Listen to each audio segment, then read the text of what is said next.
Kita sebagai anak-anaknya rindu untuk lebih dekat dengan Tuhan. Setiap langkah kita kemanapun, Tuhanlah yang memantapkan. Dari segala hal keraguan, kebimbangan, kita bersedia untuk dibimbing dan diingatkan betapa kita manusia itu sangat perlu tuntunan Tuhan. Untuk mengerti apa sih tujuan kita sebenarnya hidup di dunia ini, dekat dengan Tuhan merupakan suatu anugerah. Marilah kita sebelum mendengarkan firman Tuhan, kita menyanyikan Kidung Jemaat nomor 400, Kudaki Jalan Mulia. Kepada tim musik dipersilakan.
Kita mulai ya, kita doa dulu ya.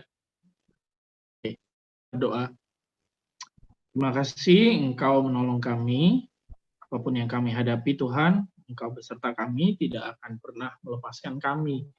Beberapa hal yang kami dengar dari kisah-kisah teman kami tadi, itu adalah bentuk penyertaan Tuhan terhadap mereka, dan kami percaya Tuhan juga bekerja untuk kami masing-masing pribadi di tempat ini.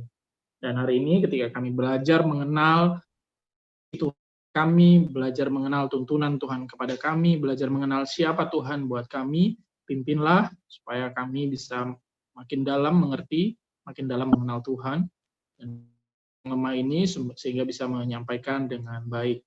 Terima kasih Tuhan, terima kasih demi nama anak Yesus Kristus kami berdoa dan bersyukur. Amin. Oke, teman-teman ya, FISIP ya, benar ya, FISIP ya. Kenalin, namaku Abel Christopher Arwan.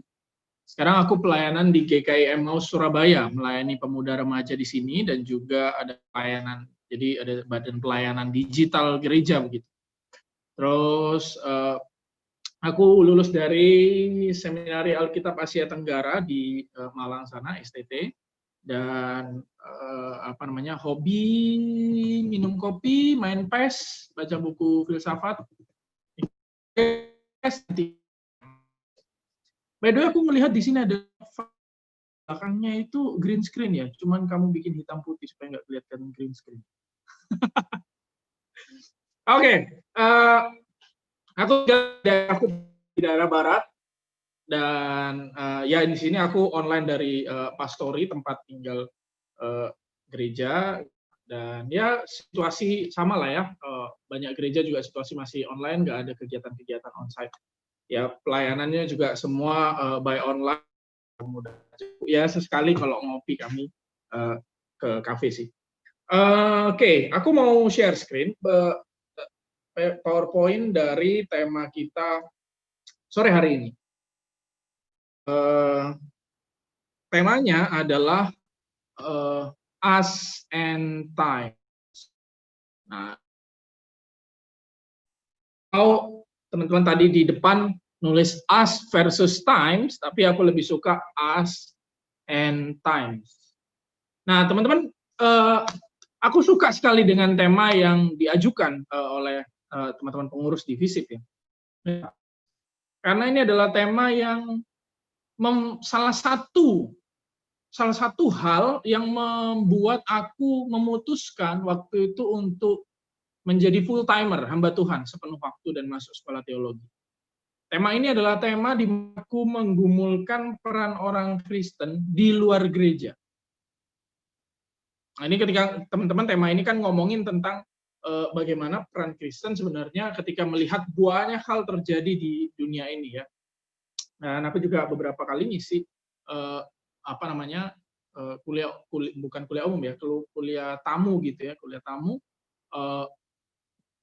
Ya itu banyak diminta untuk ngisinya yaitu tentang ruang publik, ekonomi dan lain-lain. Nah, ini salah satu hal yang sering banget aku gumulkan dan aku merasa memang sejauh yang aku gumulkan, sejauh yang aku pelajari, justru kekristenan itu seperti apa, itu ditentukan dari responnya terhadap apa yang terjadi di dunia ini sekarang. Oke, aku mau tampilin satu gambar. Silakan teman-teman tebak atau ketik aja di situ. Kalau misalnya teman-teman sudah bisa nebak, ini adalah gambar apa?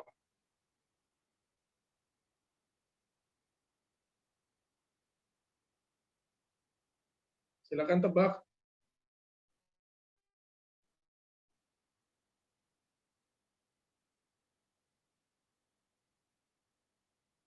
Aku tidak akan memberikan clue.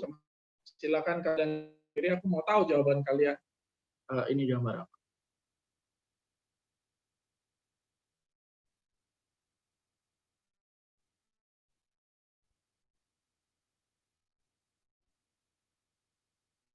Ada yang tahu? Just guess. Labirin. Kayak labirin ya?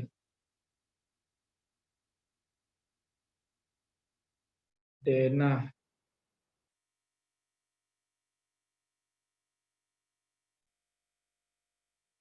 Labirin, denah.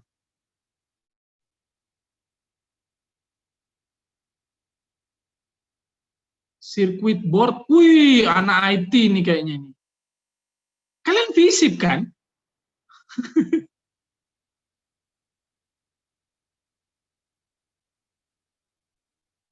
Itu ada loh yang jawab rusa loh, ada. Kalian bisa lihat ada rusa di situ.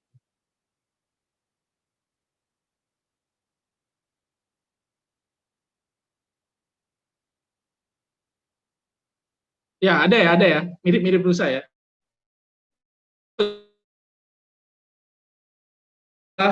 Labirin terbesar di dunia saat ini. Yancheng Daveng Dream Maze. Ini gede banget.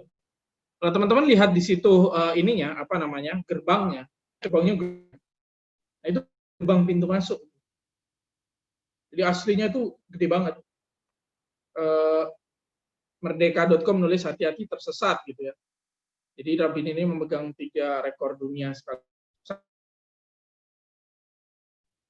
Kalau misalnya teman-teman masuk ke labirinnya, ya dimanapun, labirin manapun, pasti ngelihatnya kayak gini. Masuk, terus habis itu ngelihatnya ya kanan kiri, pohon-pohon, terus nyasar, nggak ngerti kemana gitu ya. Labirinnya itu segini-gini kalau dilihat dari atas. Kelihatannya gede banget ya. Butuh berapa jam gitu labirin ini. Dan aku yakin ini pasti ada krunya untuk ngamati dari atas. By the way, itu ada beneran gambar rusa loh di tengah-tengah. Bunga-bunga yang agak merah itu memang dibentuk kayak rusa. Dan ini yakinlah pasti ada ini orang yang memperhatikan dari atas, terus memandu kalau misalnya ada apa-apa ya kan, coba bisa keluar. Tapi kalau misalnya teman-teman di dalam jalan, ya paling ya lihatnya ini kanan kiri. Dan ketika susah, ya mau nggak mau minta tolong. Karena lihat dari atas, dia ngerti kita harus kemana. Intermezzo, tahu nggak cara keluar dari labirin dengan gampang? Ada yang tahu? Ini trik, jadi nggak seru sih sebenarnya kalau aku kasih tahu ke kalian. Jadi main sama teman-teman jadi nggak seru. Tapi aku kasih tahu nggak ya? Kasih tahu aja ya. Jadi kan kalian kemana? Stick ke salah satu dinding. Jadi kalian jalan aja sambil tangan kalian megang satu dinding dan jangan pernah lepas dari dinding itu. Lama-lama kalian akan menemukan jalan keluar. Itu rule apa left side rule atau right side rule. Pokoknya sekali kiri nggak boleh ganti-ganti atau sekali kanan nggak boleh ganti-ganti. Ya tapi anyway tidak banyak orang kan melakukan itu kan ya, benar-benar nyari kira-kira terus metain dan ya mau nggak mau harus minta tolong orang yang tahu jadinya dari atas. Nah poinnya kenapa sih aku nyeritain labirin ini? Nah teman-teman, semakin pendek horizon kamu melihat, semakin sulit kamu menemukan arah kemana kamu berjalan.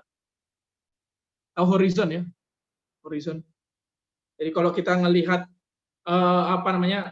perdebatan tar bulannya kan ada sebenarnya kapal ketika jalan ke laut itu makin nggak kelihatan karena melengkung atau enggak sebenarnya. Jadi kapal itu menghilang di horizon atau enggak? Horizon kan garis gini.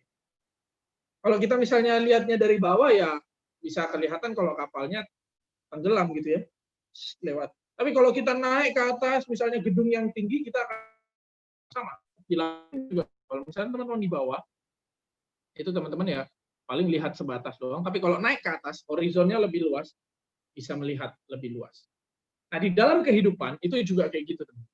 Di dalam kehidupan, kalau kita hanya fokus pada hal-hal yang kecil, hal-hal yang kekinian, hal-hal yang sekarang muncul, maka kita akan melihat permasalahan itu. Tapi kalau kita punya horizon yang lebih luas, melihat dari atas, melihat polanya, melihat apa yang terjadi, melihat apa yang sering terjadi di dalam sejarah, teman-teman akan bisa melihat sesuatu dengan lebih luas, lebih jauh. Dan harusnya itu yang kita punya sebagai anak Tuhan ya.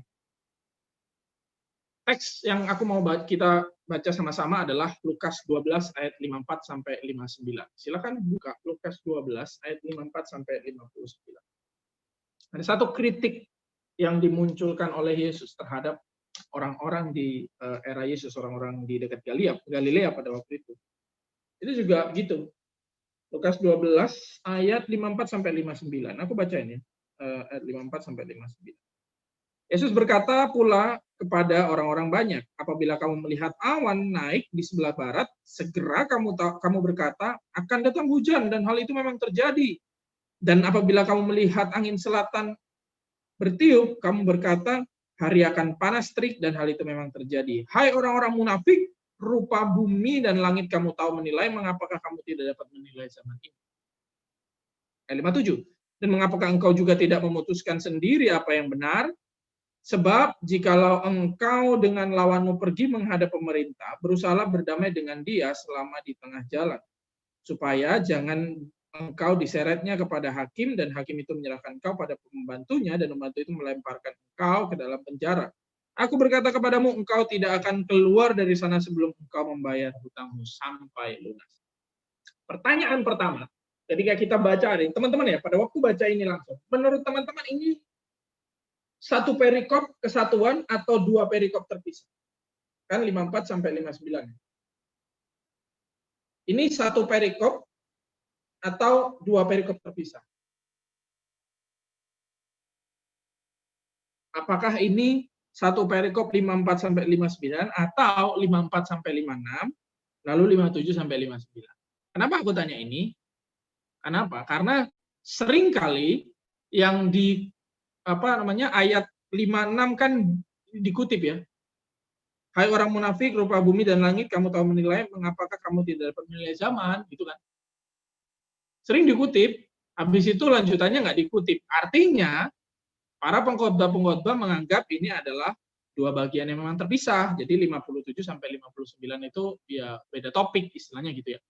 Nah, untuk melihat ini pisah atau enggak, atau apa efeknya, apa kesimpulan yang bisa kita ambil kalau ini terpisah, atau apa kesimpulan yang kita bisa ambil kalau ini gabung jadi satu, mari kita gali dulu satu-satu ya. Pertama adalah ayat 54 sampai 56. Nah, ada beberapa poin penting teman-teman dari 54 sampai 56.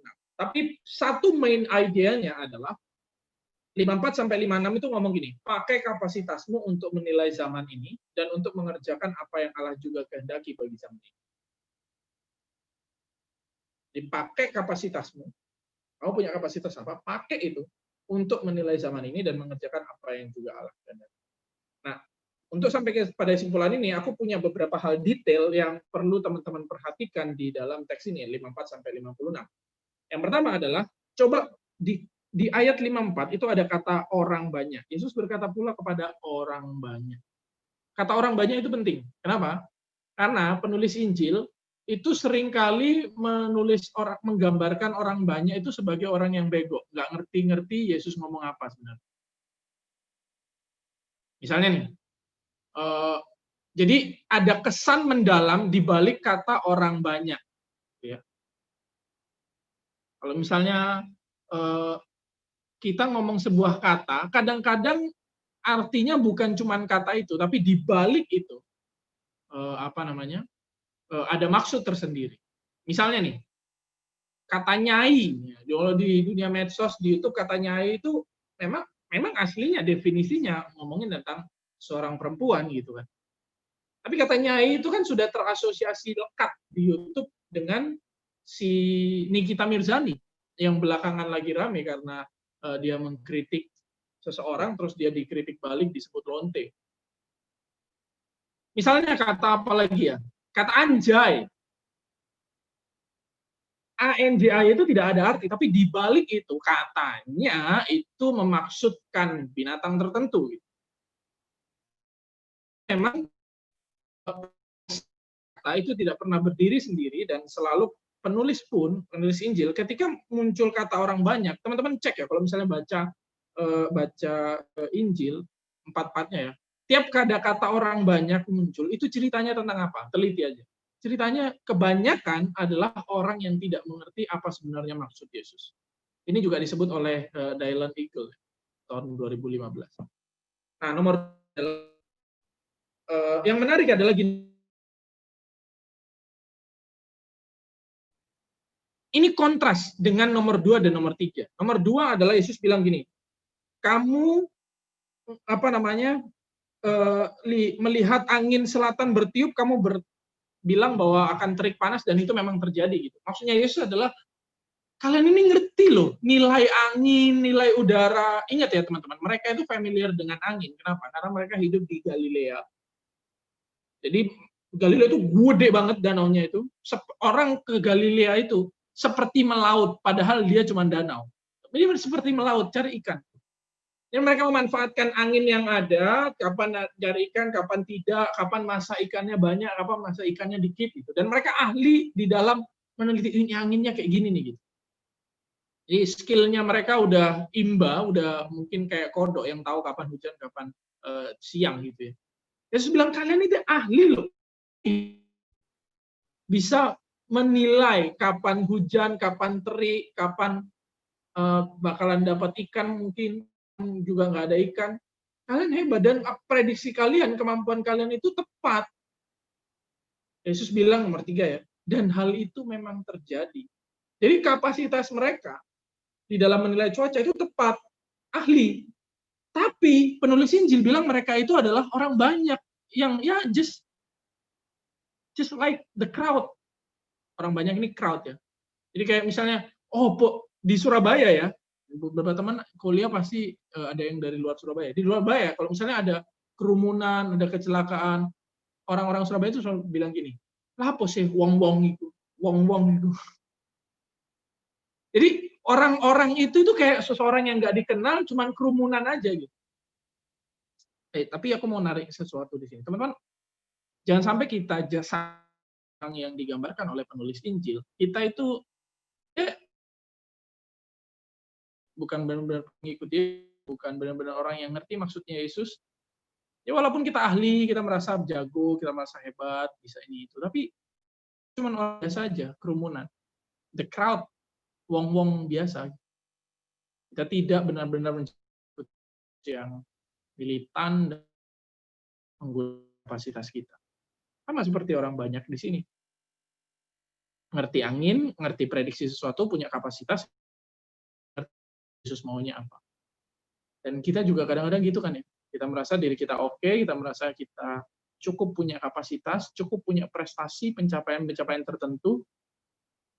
Padahal sebenarnya nggak benar-benar tahu Yesus mau apa di dalam hidup kita.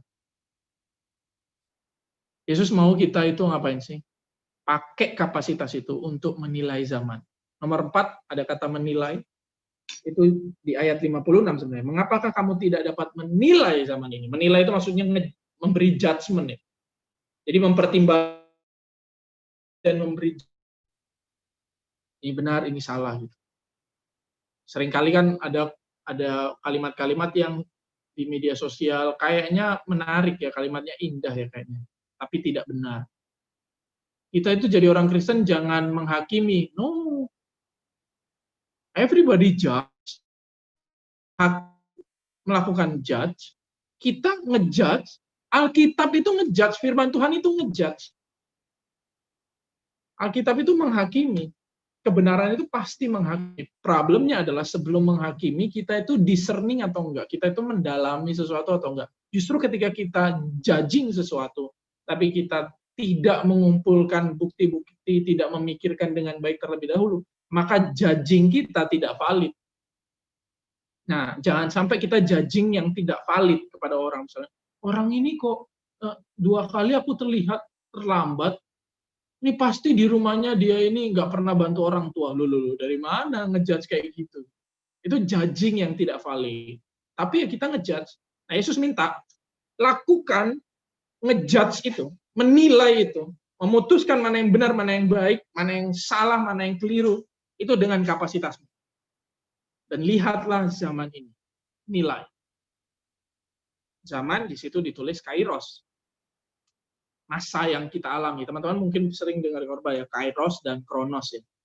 Jadi kalau kronos itu alur waktu, kairos itu momentum-momentum. Ilustrasinya itu kayak gini. Apa namanya? Oh, ini tadi poin 1, 2, 3 ya. Ilustrasinya kalau kairos itu kayak gini. Jadi kairos itu momentum, sedangkan alur chronological. Jadi kairos itu momentum.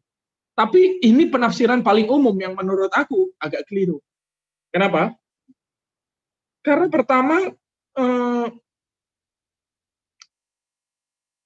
orang-orang abad pertama tidak benar-benar membedakan mana kronos, mana kairos. Gantian aja nulisnya gitu. Dan pengkhotbah banyak mengatakan bahwa kronos itu cuma lewat alur waktu yang tidak berharga, sedangkan kairos itu momentum-momentum berharga di dalam hidup kita. Jadi mari kita jangan cuma menjalani kronos, menjalani waktu, tapi kita membuat momentum-momentum berharga. Itu kan khotbah yang paling umum. Padahal itu keliru.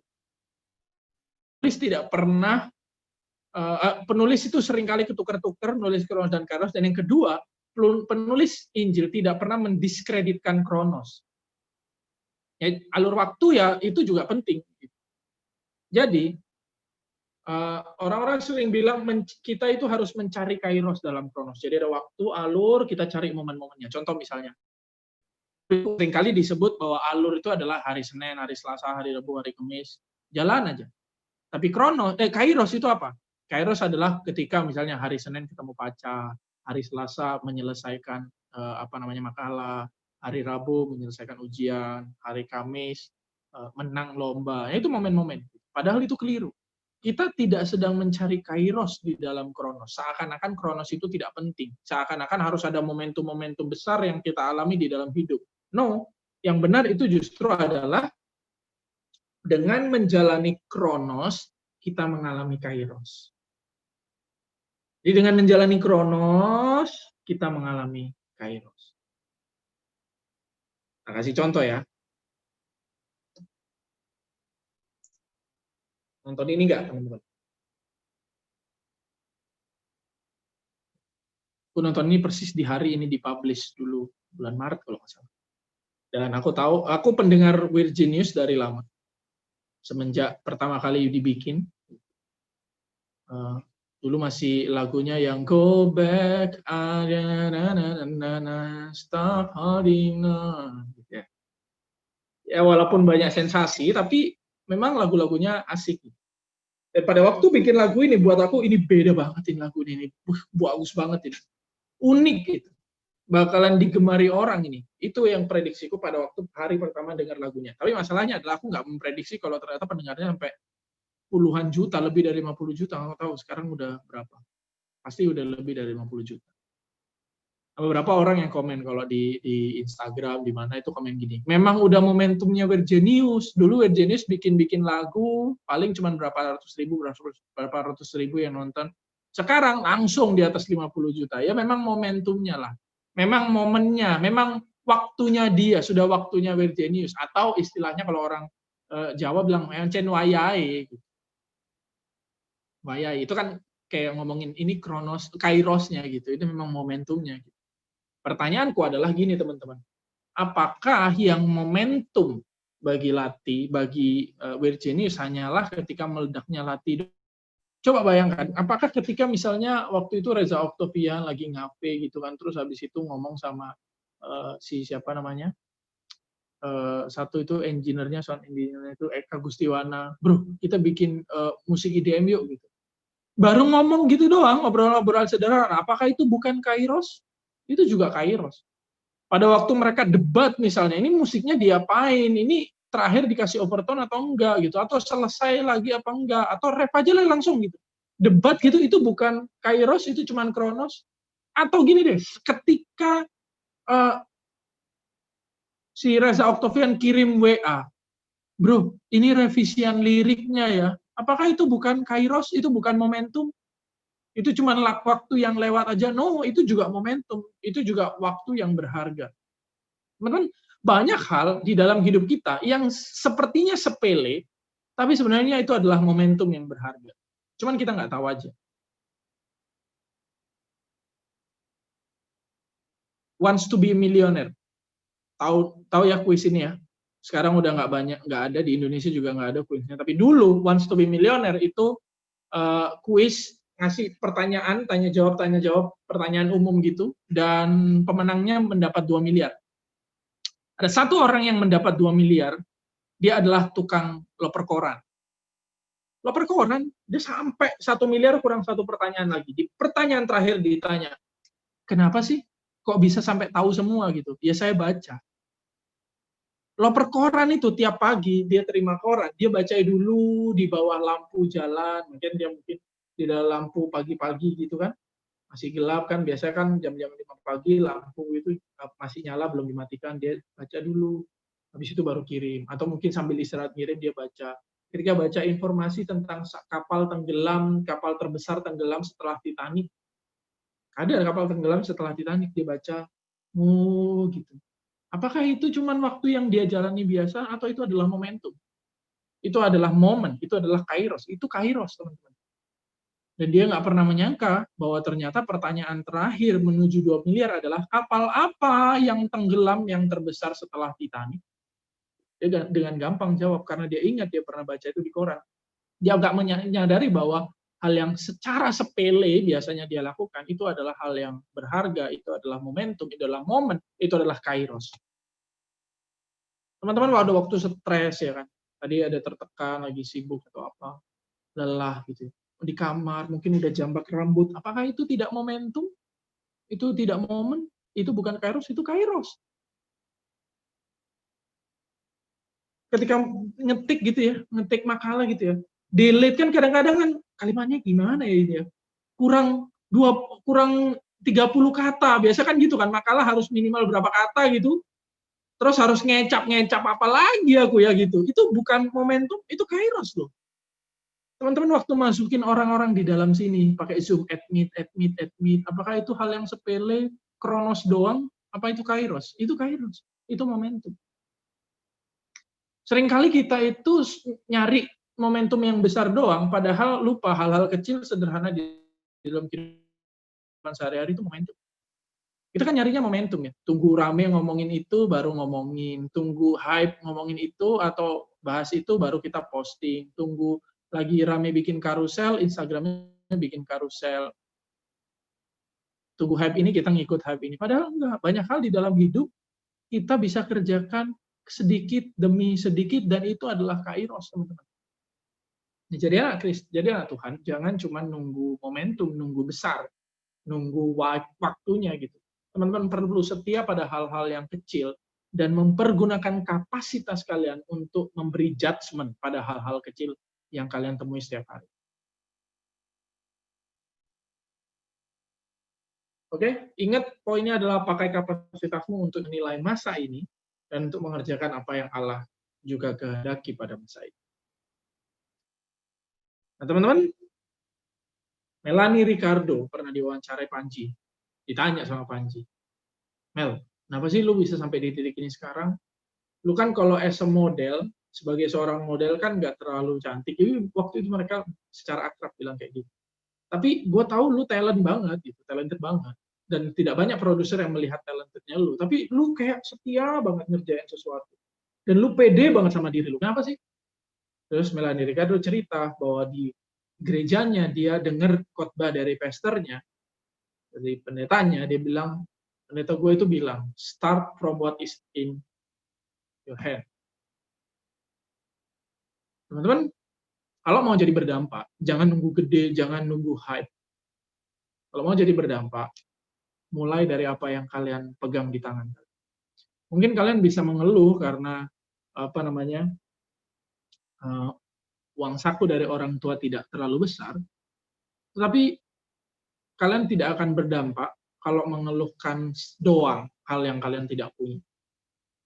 Kalian bisa stres karena orang tua tidak mendukung, karena teman-teman meninggalkan kalian sendiri, tapi kalian tidak akan jadi apa-apa kalau mengeluhkan hal yang kalian tidak miliki. Mungkin kita minder, karena kita lihat teman kita lebih bisa catch up sesuatu dengan cepat, bukan cuma pelajaran ya, tapi secara keorganisasian mungkin dia aktif, bagus, namanya cukup tenar, dan kita enggak, akulah siapa gitu. Mungkin kita bisa minder, tapi kalau misalnya kalian mulai dari situ, nggak akan jadi apa-apa. Start from what is in your head. Perikop yang kedua. 57 sampai 59. Teman-teman, penafsiran paling umum tentang 57 ayat 59 sampai 59 adalah bilang gini, kita itu dalam situasi berhutang pada Allah. Kenapa? Karena ada ilustrasinya di ayat 58 sampai 59. Kita itu ini dibilangkan di situ kan, sebab jikalau engkau dengan lawanmu pergi menghadap pemerintah, berusaha berdamai dengan dia selama di tengah jalan, supaya jangan engkau diseretnya kepada hakim, dan hakim menyerahkan engkau pada pembantunya, dan pembantunya itu melemparkan engkau ke dalam penjara. Jadi maksudnya kita itu lagi perjalanan menuju pengadilan.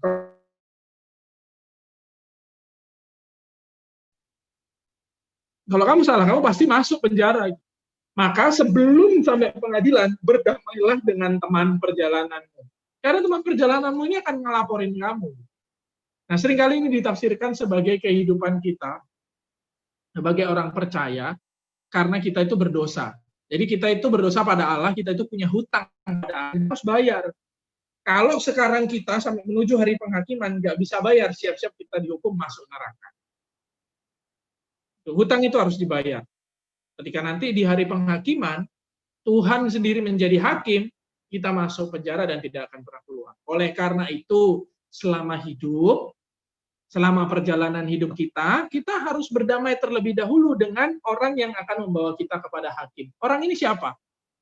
Yesus. Jadi kita punya hutang di sini itu artinya dosa, penjara di sini itu artinya neraka, terus hakim itu artinya Allah Bapa, lawan kita yang dalam perjalanan kita itu Yesus. Kalau kita berdamai dengan Dia, maka Dia tidak akan menjebloskan kita ke penjara, ke neraka, tapi justru akan menyelamatkan kita. Tapi penafsiran ini agak-agak berbahaya. Pertama agak berbahaya dan kedua tidak lengkap. Kenapa? Alasan pertama adalah imajinasi bahwa Allah itu nagih hutang dan kita berhutang pada Allah itu muncul pertama kali dipengaruhi oleh Anselm dari Canterbury. Dia adalah seorang teolog sebenarnya, ya zaman dulu kan teolog dan filsuf itu satu ya, kita nggak bisa bedakan. Teolog sebenarnya, dia itu punya argumen tentang keberadaan Allah yang menarik. Tapi salah satu deskripsinya tentang Allah, dia menggambarkan Allah itu seperti penagih hutang. Kita itu berhutang pada Allah. Tapi masalahnya adalah Allah itu bukan cuma penagih hutang. Dan ini agak berbahaya kalau kita melihat Allah itu Allah yang nagihin kita hutang. Yang kedua adalah lawan. Jadi penafsiran kayak gini itu mengasumsikan Yesus Kristus dan Allah kita itu adalah lawan dan kita harus deal-dealan dengan Dia. Padahal Yesus Kristus bukan lawan, Dia adalah sahabat kita, Dia adalah guru kita gitu. Dan Dia adalah Tuhan di mana kita taat kepada Dia, menjadi hamba. Jadi bukan lawan, Dia justru datang mengasihi kita. Yang ketiga adalah penafsiran kayak gini yang ngomong tentang doktrin keselamatan, kita berhutang pada Allah, itu seakan-akan nggak nyambung dengan bagian sebelumnya. Bagian sebelumnya ngomongin tentang orang Kristen harus menilai dunia, memberi dampak bagi dunia, menilai zaman, memakai kapasitas. Ini tiba-tiba ngomongin kamu nanti siap-siap masuk neraka, maka karena kamu supaya nggak masuk neraka, kamu harus bertobat dan deal dengan temanmu. Nggak gitu. Yang keempat adalah penafsiran kayak gini tuh mengabaikan strukturnya. Teman-teman, struktur dari 57 sampai 59 itu menarik ya. Ayat 57 itu pertanyaan, dan itu pertanyaan utamanya. 58 sampai 59 itu bukan yang utama loh. 58 9 itu ilustrasi yang menguatkan pertanyaan utama. Nomor 57, ayat 57. Dibilang gini, mengapakah engkau juga tidak memutuskan sendiri apa yang benar? Maksudnya ayat 57 adalah gini. Kan sebelumnya habis ngomong tentang kapasitas ya. Kamu kan punya kapasitas, kenapa tidak pakai kapasitasmu untuk menilai zaman, untuk ngejudge? Ayat 57 nyambung. Kenapa kamu tidak memutuskan sendiri apa yang benar? Kan gitu. Jadi ini lebih nyambung dengan ayat berikut, ayat sebelumnya. Ayat sebelumnya ngomong, kamu punya kapasitas. Tapi kapasitasmu itu kamu nggak pakai untuk menilai zaman. Ayat 57 bilang, kenapa kamu nggak memutuskan sendiri apa yang benar ketika kamu hidup di dunia ini, ketika kamu menilai zaman, ketika kamu melihat zaman, ketika kamu melihat apa yang terjadi di eramu, di dalam kehidupanmu. Kenapa kamu nggak mutusin sendiri? Itu kan, lebih nyambung. Poinnya adalah teman-teman, seringkali kita itu suka ngikutin arus doang, tapi kita nggak mutusin sendiri apa yang benar. Semua orang lagi ngomongin politik, orang Kristen ikut politik. Semua orang lagi ngomongin privilege, orang Kristen ngomong privilege.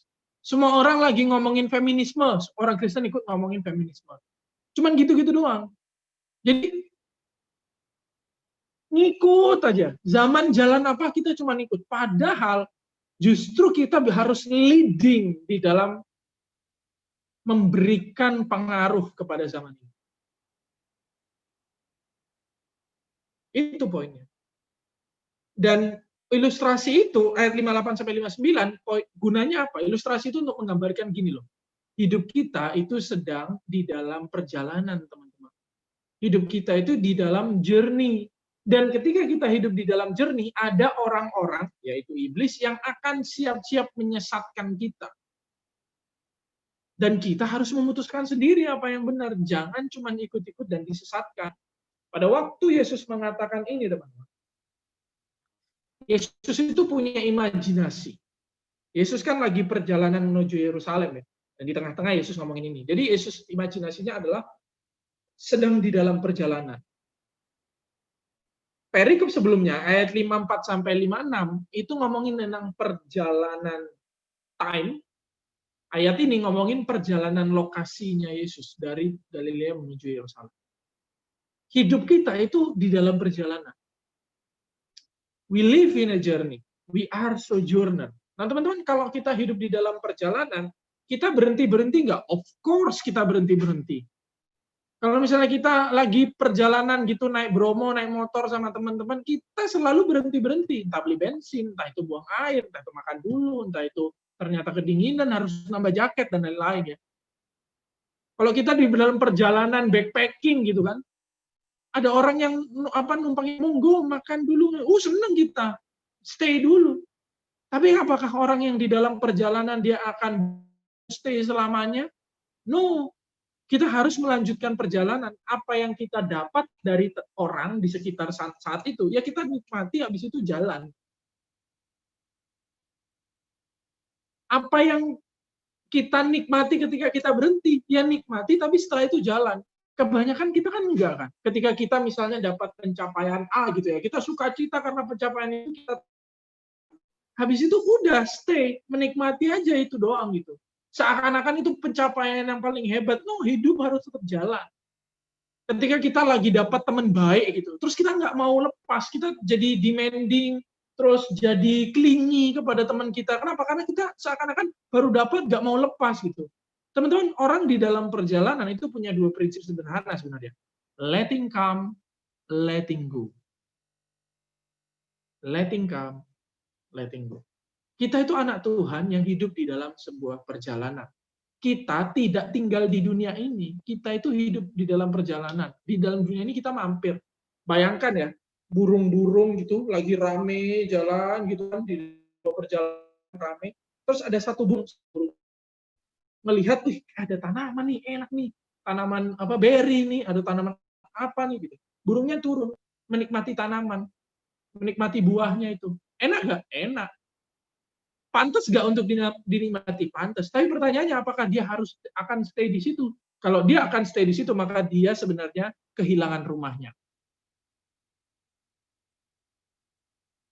Ketika kita tidak melanjutkan perjalanan kita, kita justru kehilangan rumah kita.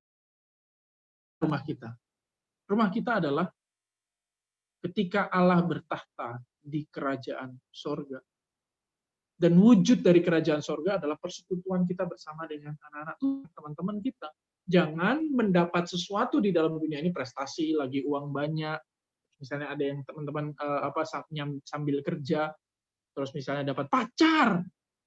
Pacar itu bisa kita jadikan home loh. Padahal dia bukan home. Kita letting come, tapi nggak mau letting go.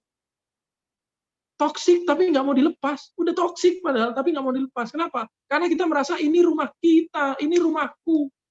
Ini aku nggak mau lepas. No, perjalanan masih panjang. Identitasmu itu bukan Abel si pacarnya X. No, bukan. Abel anak Tuhan yang mengerjakan pekerjaan Tuhan di dunia. Itu identitas kita, teman-teman. Ingat, we are sojourner.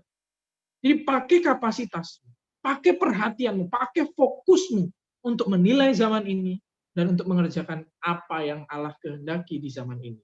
Jangan ikut arus zaman, jangan ikut pengaruh zaman, apalagi tertipu seakan-akan apa yang kita dapatkan secara sementara ini bakalan kita miliki selamanya. No.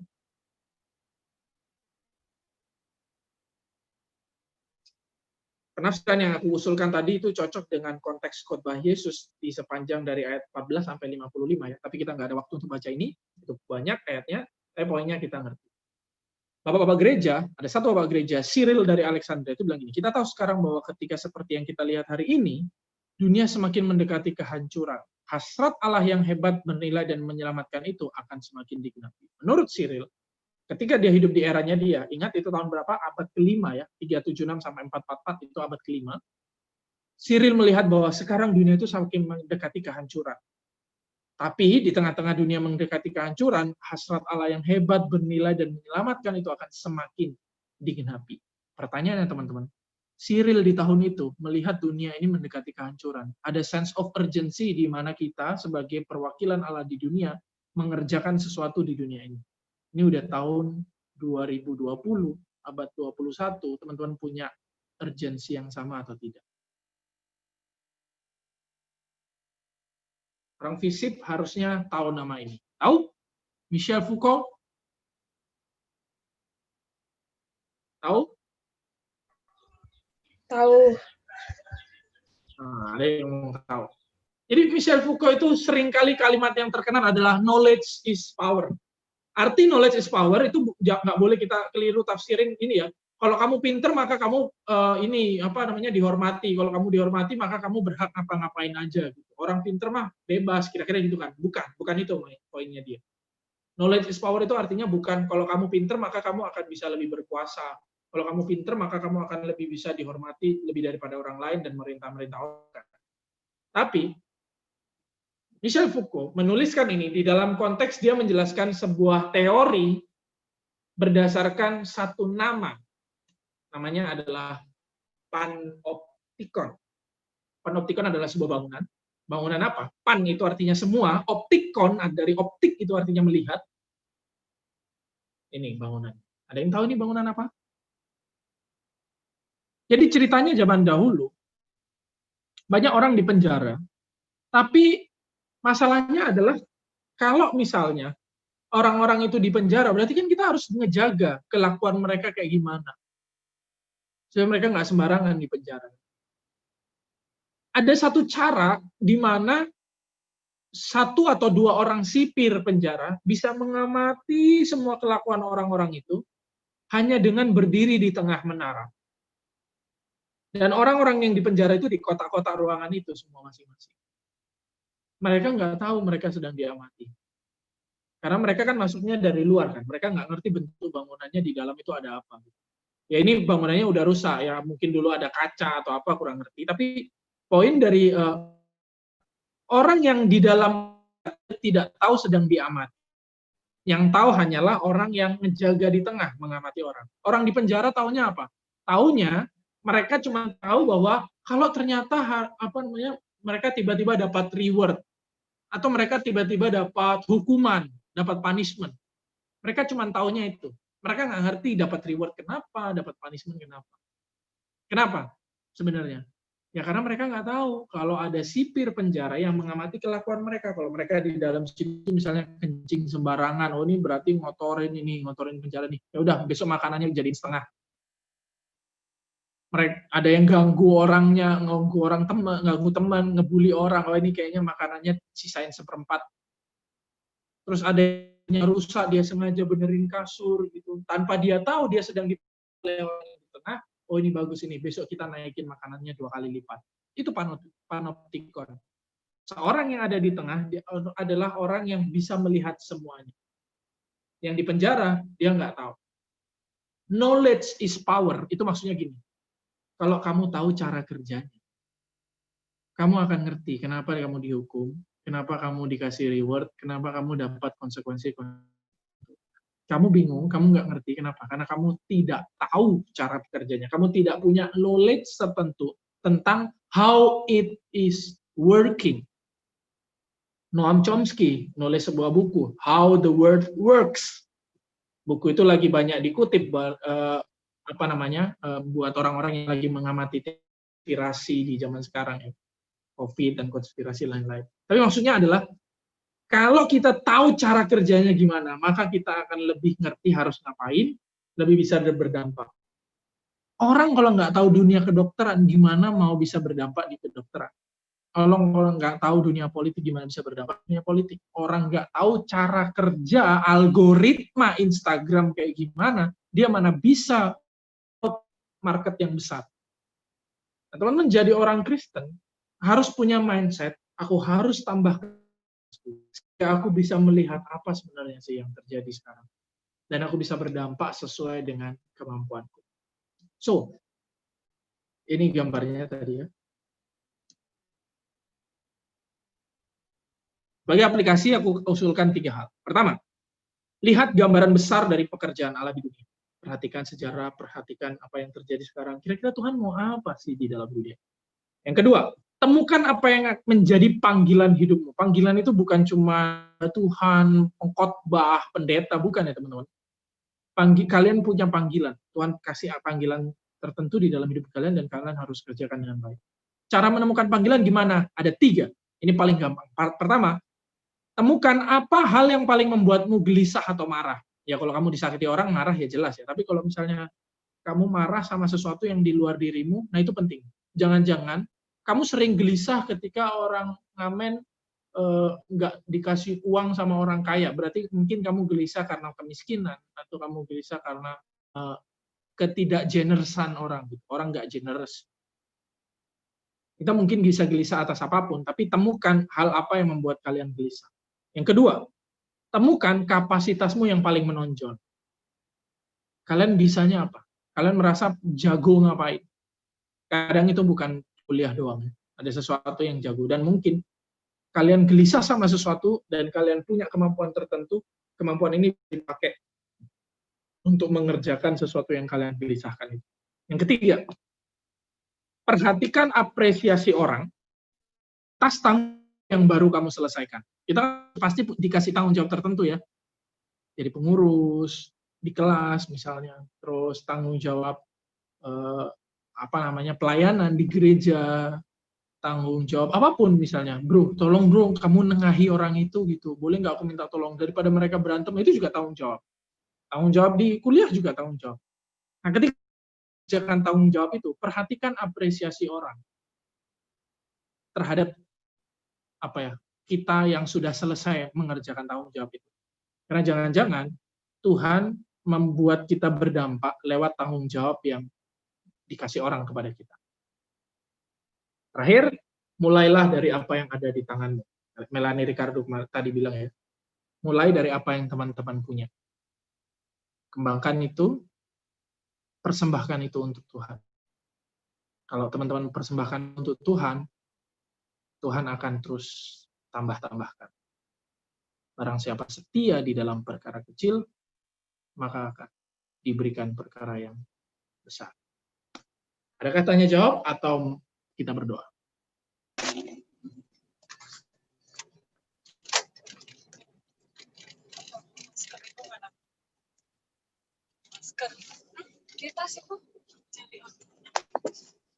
Nggak ada tanya jawab? Nggak ada. Oke, mari kita berdoa. Yuk. Buat teman-teman, aku berikan waktu untuk berdoa masing-masing pribadi. Tanya sama Tuhan, Tuhan, aku punya kapasitas apa? Pikirkan satu hal kapasitas itu yang teman-teman tahu sekarang.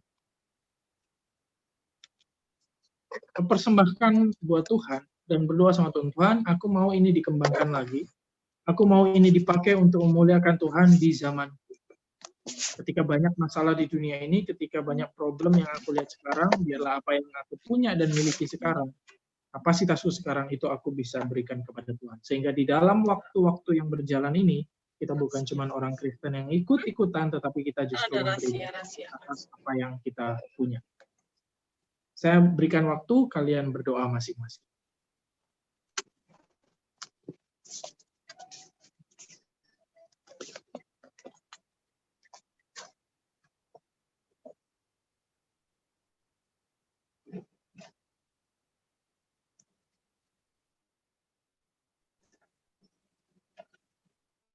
Tuhan, inilah anak-anak-Mu yang bergumul tentang waktu-waktu di zaman ini, tentang perjalanan masa yang ada, tentang hal-hal yang terjadi di dunia ini. Kami memohon, hamba pribadi memohon Engkau menambahkan kapasitas mereka, perlengkapi mereka sehingga mereka menjadi berkat dimanapun mereka berada.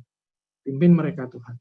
Kalau masih ada kekurangan-kekurangan di dalam diri, karakter atau ketidakmampuan atau kurang bakat, Tuhan yang menyembuhkan, Tuhan yang memulihkan, Tuhan yang memberikan tambahan-tambahan kapasitas itu. Biarlah Tuhan yang menuntun kemana kami harus langkah, kepada siapa kami harus memberi berkat, kepada hati mana kami harus memberikan kasih dan pengampunan. Inilah doa kami demi nama anak Yesus Kristus kami berdoa dan bersyukur. Amin.